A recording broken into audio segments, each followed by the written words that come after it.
Imagine a country that, over the course of just a single lifetime, manages to multiply its wealth to something like $500 billion. Right, yeah. Like a country that built these gleaming, hyper-modern cities, brought its population to basically 100% literacy, and this is wild, connected every single remote home to the electrical grid. It sounds impossible. Right. On paper, it is the ultimate economic miracle. But then, an accountant runs a very different kind of math. Right. They subtract the hidden costs of that miracle, and they discover that this shining, super wealthy nation is actually mathematically getting poorer. It is the ultimate paradox of modern development, really. I mean, you look at the bank account and the numbers are just going straight up. Yeah. But then you look at the foundation of the house and you realize you've been selling off the bricks to inflate that bank account. That is exactly what we are getting into today. Welcome to this custom-tailored deep dive. We have an incredibly fascinating, almost forensic mission today, looking at a 60-year, highly rigorous macroeconomic and social analysis of Chile's transformation. From 1960 all the way to 2024. Exactly. And this is pulling directly from these massive, undeniable World Bank data sets. But what's so cool here is how we're looking at it. Yeah, the framing is just, it's brilliant. Because the source material we are working from, it was actually designed as this highly specialized architectural outline for a data visualizer. Right, like a presentation designer. Yeah, and the instructions for that designer were remarkably strict. The aesthetic had to be this minimalist academic style, so no bright colors, no distracting three-dimensional graphics spinning around, just pure white backgrounds, low saturation grays, and stark unvarnished numbers. And that's a really conceptual choice, I think, because, when we usually talk about a nation's economic history, it's incredibly loud. Oh, totally. You have politicians pointing at rising lines to claim victory. You have all these ideological debates, narratives being spun left and right. Yeah, everyone has an angle. Exactly. So by forcing this data into a purely minimalist monochrome format, you basically strip away the political safety net. You really do. You are left only with the mathematical reality of a nation's growing pains. And that minimalist aesthetic, that is exactly the metaphor for what we are doing in this conversation. We are stripping away the noise to look at what this analysis calls the transition triangle. Yes, the transition triangle. This is really the core narrative engine of our deep dive today. It is. The transition triangle is this conceptual framework that maps out an incredibly precarious balancing act, one that basically almost every modernizing nation has to face eventually. How does it work? So at the top of the triangle, you have economic takeoff. That's the sheer generation of wealth. Okay, the money. Right, the money. Then on the bottom left, you have social inclusion, which is how that wealth is distributed to build human capital. Like schools and hospitals. Exactly. And then on the bottom right, which is sort of the darkest corner, you have the environmental and resource costs. What that wealth physically extracted from the earth. You got it. And if you are sitting there wondering why you should care about a 60-year data set from a South American nation, it's because this arc is the ultimate concentrated case study in the true cost of modernizing a society. It's a microcosm of the entire global autonomy, really. It totally is. It asks a universally relevant question that applies just as much to an individual life as it does to a sovereign nation, which is, how do you measure real wealth? Yeah. So to answer that, we have to start at the top of that triangle. Section 1, the economic engine and the great structural shift. Because, before we can judge how wealth is spent or what it costs, we have to understand how it was generated in the first place. Right. And to understand the sheer scale of wealth generation here, we have to look at a metric called gross national income, or GNI, but specifically based on purchasing power parity. Okay, let's unpack this right here. Because purchasing power parity, or PPP, that is one of those macroeconomic terms that gets thrown around on the news all the time. Oh, constantly. But we rarely stop to define what it actually means for a normal human being. Yeah. Why use that instead of just, looking at the exchange rate of their local currency against the U.S. dollar? Well, it's a crucial distinction, because if we just look at raw exchange rates, the data gets heavily, heavily distorted. By why? By international currency markets, by inflation, by whatever the government policies are that week. Purchasing power parity strips that distortion away by looking at what money actually buys on the ground. Give me an example of how that works. Think of it as the basket of goods test. So if a loaf of bread, a haircut, and a month of rent cost, say, $10 in New York. Which would be a miracle. True. But hypothetically, if it costs $10 there, PPP asks, how much local currency does it take to buy that exact same standard of living in Santiago? Oh, I see. So it adjusts the wealth to reflect the actual lived reality of the citizens rather than just what a Wall Street trader thinks the currency is worth today. Precisely. It equalizes the purchasing power. And when we look at Chile's GNI through this PTP lens, which is measured in current international dollars, the long-term trajectory is staggering. What does the curve look like? Well, back in the early data points from the mid to late 20th century, you see a relatively modest baseline.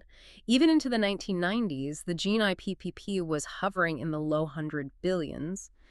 Which isn't nothing, but... Right, but then the line on the graph doesn't just slope upwards, it goes absolutely exponential. Wow. The key milestone highlighted in our data set is this breakthrough moment in the last decade where the country crossed the 500 billion international dollars threshold. $500 billion. Yeah. That isn't just a good quarter or a lucky fiscal year. That is a cross-generational explosion of wealth. It really is. That is the mathematical signature of a country physically clawing its way out of the middle income trap and into the high income category. But here's the thing. The sheer volume of money, that $500 billion, it only tells us how fast the engine is running. Right. It doesn't tell us what the engine is actually made of. Uh-huh. To understand that, we have to look at the structural shift of the economy itself. Which brings us to this really fascinating comparison in the data, the dual axis chart. Yes. It shows the dual tracks of agriculture versus the service sector. And this is where the narrative really starts to take shape. Because for a very long time, Latin American economies, including Chile's, they were fundamentally characterized by their agrarian basis. Very much so. The wealth of the nation was tied to the soil, the harvest cycles, the weather. Right. And what's interesting here is that agriculture in Chile didn't just collapse. It didn't. No. When we look at the value added by agriculture in constant dollars over these 60 years, it actually climbs steadily. Oh, really? Yeah, it remains the foundational support of the country. It provides the caloric baseline and a steady stream of specific agricultural exports. Like the wine and the fresh fruit we see in grocery stores. Exactly. So agriculture had this gentle, steady climb. But while that was happening, the service sector went absolutely vertical. The data describes the service sector as the absolute dominant force, Yes. experiencing exponential expansion. We're talking about finance, telecommunications, retail, professional business services, healthcare. And that transition, moving from an agrarian baseline to a service-dominant economy, it fundamentally changes the velocity of money within a society. The velocity of money. What do you mean by that? So in an agrarian system, wealth moves very slowly. It's tied to seasons, right? You plant, you wait months, you harvest, you sell. The friction of capital is high. It takes a whole year to see a return. Right. But when a service sector takes over as the core engine, money starts moving every single second. You buy a coffee, the barista gets paid, they go to the dentist pays an accountant, the accountant buys software. The friction of transactions drops to near zero, and wealth compounds internally at a vastly accelerated rate. Okay, hold on. I need to push back on this a little bit. Sure. I understand the mechanics of a service economy. It sounds like they upgraded a computer's processor from a basic calculator to a supercomputer. That's a good way to put it. But if you walk up to anyone on the street and ask them what Chile's economy is based on, they aren't going to say accountants and software. No, they won't. They are going to say copper.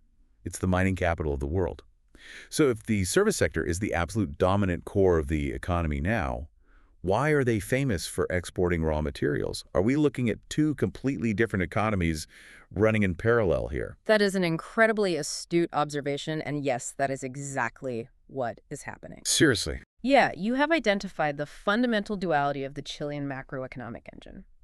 To really grasp this, we have to look at another piece of the data set, which is global integration, specifically the export and import volume indices. Okay, so how does that work? Well, using 2015 as a baseline index of 100, the data shows that in the early decades of this timeline, export volumes were sitting down at a tiny base of around 10.5. Okay, pretty low. But over the ensuing decades, it skyrocketed past 100. They increased the volume of goods leaving the country roughly tenfold. Wow. This establishes them as a radically outward-looking open economy. And the vast majority of that value leaving the country is mineral wealth. Right. Copper, lithium, raw materials. Exactly. So here's how those two parallel economies interact. The mining and export sector is the gateway. Okay. It is the door that brings massive amounts of foreign capital, US dollars, euros, yen, into the country. But a copper mine doesn't employ 10 million people. It is highly capital intensive, not labor intensive. So the export sector brings the money into the national bank account, but it is the massive exponential service sector that actually circulates that money among the population. I see. So it's like the mining sector brings the giant bags of global cash into the house, Mm. but the service sector is the family inside the house trading that cash back and forth, Yes. providing daily employment and daily life for the vast majority of the citizens. Perfectly stated. The exports fund the macroeconomic balance sheet, but the services dictate the daily reality of the populace. And honestly, you cannot overstate how disruptive it is to transition a population from the rhythm of the harvest to the rhythm of the modern service economy. Which is the perfect bridge to Section 2 of our deep dive, the human migration and the labor market shock. I mean, logically, you can't change what an economy makes without fundamentally rewiring what its people do. Right. And this rewiring produced some of the most dramatic human spillover in the entire data set. Yeah, the labor spillover. We are looking at an absolute collapse in agricultural employment. In the early part of this timeline, roughly 16.7% of the entire workforce was employed in agriculture. That's nearly 1 in 5 workers pulling their livelihood directly from the land? Yes. But as the service sector exploded and agriculture modernized, that employment number plummeted to just 6.2%. That is a massive drop. We need to explore the why and the how of that, because a 10% shift in national employment isn't just a statistical blip. Not at all. That represents millions of individual human beings putting down tools that their families might have used for generations. Yeah. Why did they leave? Were they pushed out by technology or were they pulled away by something else? Well, it's a combination of both, actually. It acts like a massive centrifuge. Okay. On the push side, you have the modernization of the agricultural baseline we talked about. The introduction of advanced tractors, chemical fertilizers, automated irrigation, industrial farming techniques.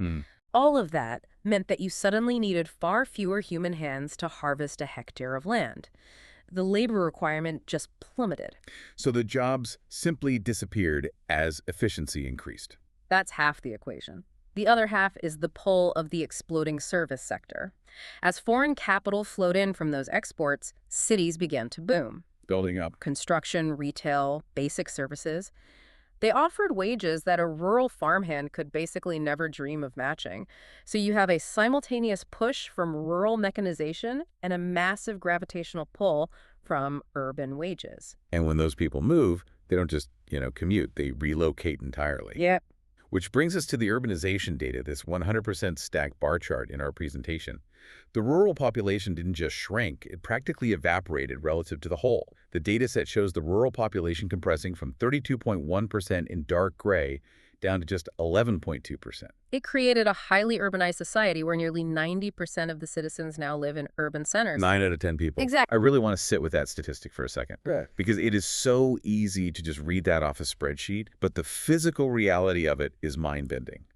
When 90% of your population suddenly lives in a city, the plumbing literally and metaphorically has to be entirely rebuilt while the water is still running. Yeah, that's a great image. How does a country even survive that kind of pressure? It creates a friction that can literally tear a society apart if it isn't managed.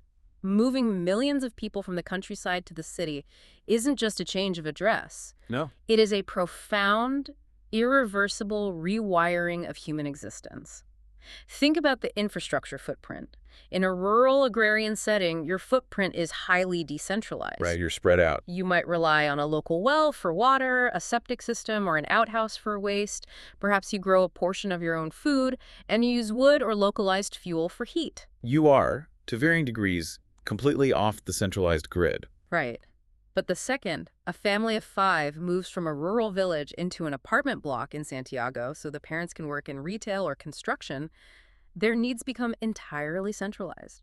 Instantly. They instantly require municipal water pumping. They require complex, high-capacity sewage systems. They need paved roads, mass transit systems to get to work, centralized garbage collection, and most importantly, an absolutely massive, uninterrupted supply of electricity. The entire consumer structure changes overnight. You stop buying seeds and fertilizer, and you start buying services, convenience, digital goods, and public transit passes. And if the government fails to build that infrastructure at the exact same speed that the population is arriving, you get a catastrophe. What happens? You get sprawling, unregulated slums, you get rolling blackouts, you get rampant communicable diseases from failing sanitation. The pressure cooker of rapid urbanization has broken many developing nations. Which makes the data in Section 3 of our deep dive so critical. Because Section 3 is all about the social dividend, how a nation actually builds the modern citizen. We've seen the $500 billion generated in Section 1. We've seen the immense, terrifying pressure cooker of rapid urbanization in Section 2. Now we move to the second pillar of our transition triangle, social inclusion. Right. Did the wealth actually deploy to solve the crisis of the cities? The historical tracking here is, frankly, a monumental achievement in public administration. Let's look at the foundational requirement for a modern city, which is power. Okay. The data set tracks national electricity access as a percentage of the population, and the final highlighted milestone on this steep chart is simple but profound: 100%. Okay, I have to be the skeptic here. 100%. 100%. Literally every single person. I mean, Chile has the Atacama Desert in the north, which is one of the driest, most inhospitable places on Earth. Very true. It has the high Andes Mountains. It has the incredibly remote, fractured fjords of Patagonia in the south. How is it logistically possible to achieve 100% electricity access? Is that like a rounding error? It's a fair question, and it really speaks to the immense difficulty of the task. Achieving the final few percentage points, moving from, say, 95% to 100%, is exponentially harder and more expensive than moving from 50 to 60%. Because you're reaching the hardest places. Exactly. It requires a mix of massive centralized grid expansion for the urban centers, combined with state-subsidized, localized, off-grid solutions for the extreme rural areas. Like what? We're talking about solar microgrids in the northern deserts and localized diesel or wind generators in the deep southern fjords. So the state had to essentially mandate and subsidize the eradication of energy poverty, completely regardless of the geographic cost. Exactly. And the reason they did it is because electricity is the absolute prerequisite for human capital in the 21st century. We totally take it for granted. We take flipping a light switch for granted every day. But in the context of development, a reliable light bulb changes everything. Well, without electricity, a child's day ends at sundown. They cannot study or read. Without it, a rural medical clinic cannot refrigerate life-saving vaccines or insulin. Oh, wow. Without it, a small business cannot run a cash register, let alone connect to the digital economy. Hitting 100% means the absolute baseline for participation in the modern world has been guaranteed for every single citizen. And once you have the power on and you have the population in the cities, you have to integrate them into the flow of capital. Which brings us to one of the most revealing metrics in the entire deep dive: financial inclusion. Oh, this one is fascinating. This tracks the percentage of adults over the age of 15 who have an account at a financial institution or with a mobile money provider. Right. And the leap here is just breathtaking. Over a relatively short historical window, the number jumps from roughly 42.1% of adults to over 85%. More than doubling the banked population. Yeah. But the raw number isn't even the most interesting part of this slide. The data set specifically isolates the gender breakdown of this financial inclusion. And the gap is remarkably small. It's incredible. Female account ownership reached roughly 83.1%, while male ownership was around 87%. What's fascinating here is that near parity is a massive social victory. Let's really explore why that matters so much. Please do. Because in many rapidly modernizing economies, financial inclusion leaves women severely behind. Why is that? Because men historically enter the formal, wage-paying labor market first, so they are the ones who get the bank accounts.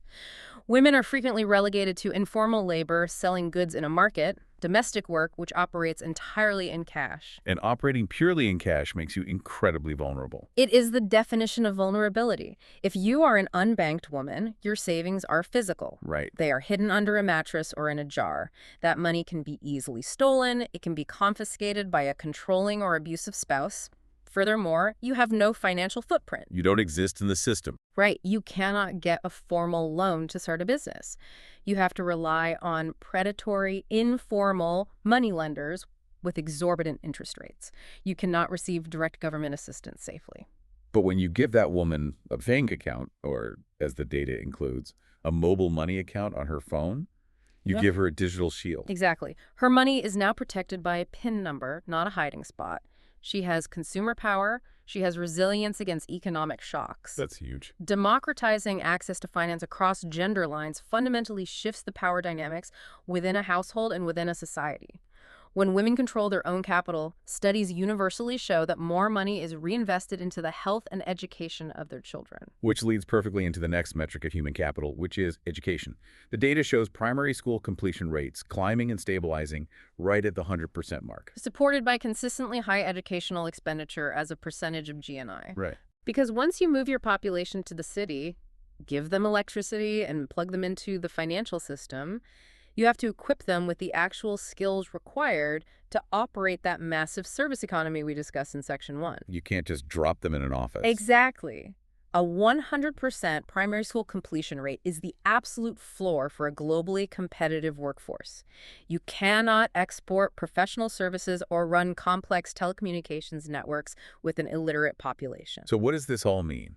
The narrative so far is incredibly uplifting. Wealth goes up, cities are built, the lights go on, the gender gap in banking closes, and everyone goes to school. Imagine going from half your country being unbanked to almost everyone participating in the global digital economy in a single generation. It is a triumph. But, Oh. and there is a subtle, somewhat dark twist in the social data when we look at public health. You're referring to the crude death rate tracking. Yes. So the historical trend is exactly what you would hope for. The death rate plummets from 10.9 per 1,000 people down into the 5 to 6 range. That drop represents everything we just talked about. Better sanitation, the conquering of communicable diseases like cholera or tuberculosis, refrigerated vaccines, and a modernized medical system. All the good stuff. But at the very end of the timeline, the dataset highlights a distinct, recent upward tick in the mortality rate. Why is the death rate suddenly rising after decades of progress? It seems like a failure, but it's actually the ironic consequence of ultimate medical success. How so? This is what epidemiologists call the demographic transition. When a developing nation successfully builds a modern medical and sanitation infrastructure, they stop people from dying of preventable, communicable diseases in their 20s and 30s. Right, you don't die of a waterborne illness at age 25. Exactly. And because you survived, you live long enough to reach your 70s and 80s. Oh. And what happens when a massive percentage of your highly urbanized population reaches old age? They begin to suffer from non-communicable chronic diseases. Heart disease, various cancers, diabetes, Alzheimer's. Precisely. That slight uptick in the crude death rate is the mathematical footprint of a newly aging population. And this creates a completely different, massively expensive kind of pressure on the social safety net. I can imagine. Treating a 20-year-old for a bacterial infection requires a short course of cheap antibiotics. Treating a 75-year-old for chronic heart failure and diabetes requires years of specialized, high-cost, continuous medical intervention. So the social dividend of a longer life expectancy eventually produces a massive new economic burden. Yes, it is the ultimate double-edged sword of progress. We have built the supercomputer economy, we have moved everyone into the hyper-connected urban grid, we've turned the lights on, opened the bank accounts, and extended human life expectancy to the point where old age itself becomes the new challenge. Exactly. On paper, if you only look at the top 2 points of our transition triangle, it is a flawless victory. But we cannot only look at the top 2 points. This data set forces us to look at the entire equation. Which brings us to Section 4, the hidden bill, the environmental and resource reality check. The dark corner. We've seen the incredible wealth, and we've seen the beautiful social progress. Now we have to step into that darkest corner of this analysis and ask the unforgiving question, what did all of this actually cost the physical Earth? And to understand the sheer scale of the cost, we have to revisit the engine that drove all that foreign capital into the country in the first place, mining. Right. The data provides an area chart tracking mineral resource depletion as a percentage of the entire gross national income. And there are several massive spikes highlighted where resource depletion actually exceeded 10% of total national income. Let's translate that. 10% of the entire wealth created by the country in a given year was literally just derived from digging non-renewable rock out of the ground and shipping it across the ocean. Yes, and the data specifically annotates these spikes as being driven by the commodity supercycle. What exactly is a supercycle in this context? Well, a commodity supercycle is a prolonged period, often a decade or more, where the global demand for raw materials wildly outstrips the available supply, causing prices to just soar. Oh, wow. The most recent and relevant supercycle was largely driven by the unprecedented rapid industrialization and urbanization of China in the early 2000s. Yeah. China was building mega cities from scratch, and to do that, they needed millions of miles of copper wiring for electricity, telecommunications, and construction. And Chile has the copper. Right. Chile, sitting on some of the largest copper reserves on the planet, was perfectly positioned to capitalize on this voracious global appetite. So the money came flooding in. But why is this categorized as a hidden danger? If someone wants to pay you top dollar for the rocks in your backyard, isn't that just good business? It is good business in the short term, but it creates a dangerous illusion of permanent wealth. First, there is a finite amount of ore. It is, by definition, a non-renewable resource. Right, eventually it runs out. Every ton you extract is a ton you can never sell again. Second, relying so heavily on raw material exports makes your entire macroeconomic stability hostage to international price shocks. Ah, I see. If the Chinese housing market cools down or global manufacturing slows, the price of copper crashes.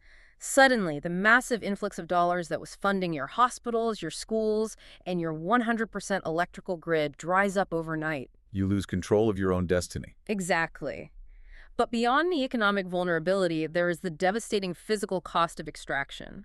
Mining and processing millions of tons of copper ore requires an ungodly amount of energy. I didn't even think about that. You have to crush mountains of rock. You have to run massive smelting operations at extreme temperatures. And for decades, the energy grid powering those operations, as well as the newly urbanized cities, was entirely reliant on fossil fuels. Which brings us to the carbon footprint. The dataset shows a simple, brutal chart tracking total carbon dioxide emissions, specifically excluding land use changes, just looking at industrial and energy emissions. Yeah. The numbers start down at 28.4 megatons and explode to a peak of 90.4 megatons. Tripling the national carbon output. The annotation in the data calls this the hidden cost behind economic growth. You cannot run a modernized service economy, power a 90% urbanized populace, and fuel industrial-scale mining operations without burning massive amounts of carbon-heavy fuel. And here's where it gets really interesting. We arrive at a metric in the dataset that I think fundamentally alters how we view economic success. It is called adjusted net savings. This is, without a doubt, the most critical and unforgiving data point in the entire World Bank dataset. It is the ultimate reality check for any nation, developed or developing. The chart tracking adjusted net savings has a baseline drawn at 0. And there's a glaring red circle highlighting the most recent data point, which has dropped below the line to a negative 3.6%. Negative. The warning label literally reads, after deducting resource depletion and pollution damage, the country's real wealth shows negative growth. I need you to explain this to me because it feels like it invalidates everything we celebrated in the first half of this conversation. Let's break down the mechanics of this metric because it is vital. Traditional gross domestic product, GDP, or gross national income, GNI, are deeply flawed metrics when it comes to sustainability. Right. They only measure the flow of money. They measure sheer economic activity. Okay. Let me give you an extreme example. Imagine you own a beautiful 1,000-year-old forest. If you leave it alone, your GDP is 0. No economic activity is happening. Right. But if you clear-cut the entire forest, sell the timber, and leave behind a barren wasteland, your GDP skyrockets for that year. The economic engine is roaring. Because I made $1 million selling wood. Yes, the GDP says you are getting richer. But the GDP entirely ignores the fact that your physical asset base, the forest, has been permanently destroyed. You don't have a forest anymore. You traded a permanent asset for a temporary flow of cash. Adjusted net savings attempts to fix this massive accounting error at a national level. How does the formula actually work? It starts with the traditional gross savings of a country, how much wealth the nation is putting away. It then adds investments in human capital, like education expenditure, because an educated populace is a future asset. Okay, that makes sense. But then the brutal subtractions begin. It subtracts the depreciation of fixed capital, the wear and tear on roads and buildings. Then, crucially, it subtracts the estimated value of the natural resources that were permanently depleted to generate the wealth. The copper. The copper, exactly. And finally, it subtracts the estimated economic damage caused by pollution, specifically carbon dioxide and particulate matter emissions. Wow. Okay, my mind is completely blown by this. I want to try an analogy here. Go for it. It's like you land a great job making a $100,000 salary. You are taking your friends out to dinner. You buy a nice car. You feel like you have absolutely made it. You look incredibly successful on paper. Your personal GDP is booming. Exactly. But the secret is you only got that $100,000 lifestyle. Yeah. Because every single year you are secretly selling off $105,000 worth of your family's ancestral farmland to pay for it. Yep. On a cash flow basis, you look rich. But on a structural balance sheet level, you are hemorrhaging wealth. You are actually getting poorer every single day. That is the exact terrifying reality of a negative 3.6% adjusted net savings rate. That is so dark. It mathematically suggests that in recent years, the permanent value of the copper extracted from the earth, the degradation of the environment, and the long-term damage of the carbon pumped into the atmosphere actually exceeded the net new wealth the country managed to save. So the cost of the miracle has overtaken the value of the miracle. Precisely. That is a staggering realization. Is this just the inevitable trap for any resource-rich nation trying to modernize? You just have to burn your own furniture to heat the house until the house is empty? It is notoriously known as the resource curse, or path dependency. A nation finds a highly lucrative raw material, they build their entire export infrastructure around it, the money floods in, allowing them to achieve all those incredible social dividends we talked about, building cities, educating children, expanding lifespans. Yeah. But the environmental bill compounds silently in the background. If the nation does not fundamentally pivot its strategy, eventually the raw resource runs out, or the environmental degradation makes further growth impossible, and the negative savings rate destroys the economy. Which means you can't just keep running the same machine, even if it worked for 60 years. You have to redesign the engine entirely. Yes. And that brings us to the climax of this data set, Section 5, the strategic pivot. If the current model results in negative wealth creation, what is the exit strategy? The final part of the outline, slide 15, is essentially a prescription for survival. It uses a stark four-quadrant matrix summarizing everything we've discussed. Like a SWOT analysis. Very similar. The achievements, like high income and education, the hidden dangers, like mineral dependency and carbon pressure, but it concludes with opportunities and strategies. The strategies listed are incredibly aggressive. Number 1, break the path dependency on single minerals. Number 2, massive investments in wind and solar energy. Number 3, push high-value services into the global market. And the ultimate overarching goal of all of this is decarbonization.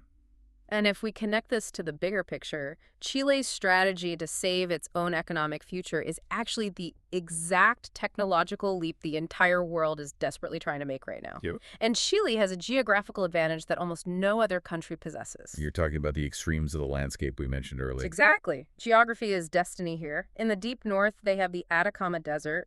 It is cloudless, high altitude, and receives some of the highest, most relentless levels of solar radiation anywhere on the planet. So it's a solar energy gold mine. A literal gold mine of sun. And in the deep south, down in Patagonia, they have continuous high-velocity winds sweeping off the oceans, making it one of the most productive wind energy corridors on Earth. So they have the potential to generate almost limitless 100% clean energy. Limitless clean energy changes the entire macroeconomic equation. Remember the negative adjusted net savings rate? Yeah, the negative 3.6%.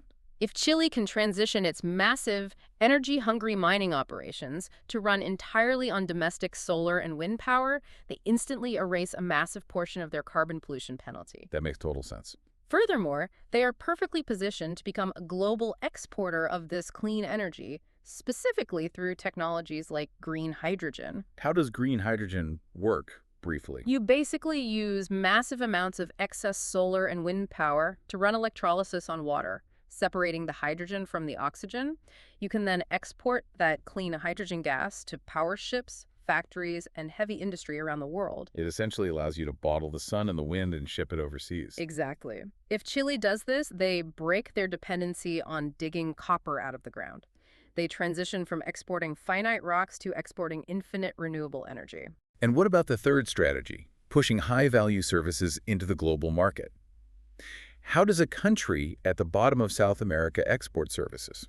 By leveraging everything we talked about in Section 3, remember the 100% primary education rate. Yeah. Remember the near parity in financial inclusion.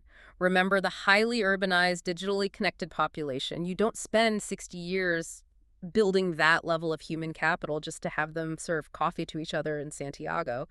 You export their brains. Ah, I see. In a post-pandemic, globally remote world, a software engineer, a financial consultant, or a telemedicine doctor in Chile can provide high-value services to clients in New York, London, or Tokyo. And exporting human intellect and digital services requires zero carbon emissions and zero resource extraction. Exactly. It is infinitely renewable. They are attempting to completely decouple economic growth from physical resource extraction. That is the holy grail of 21st century economics.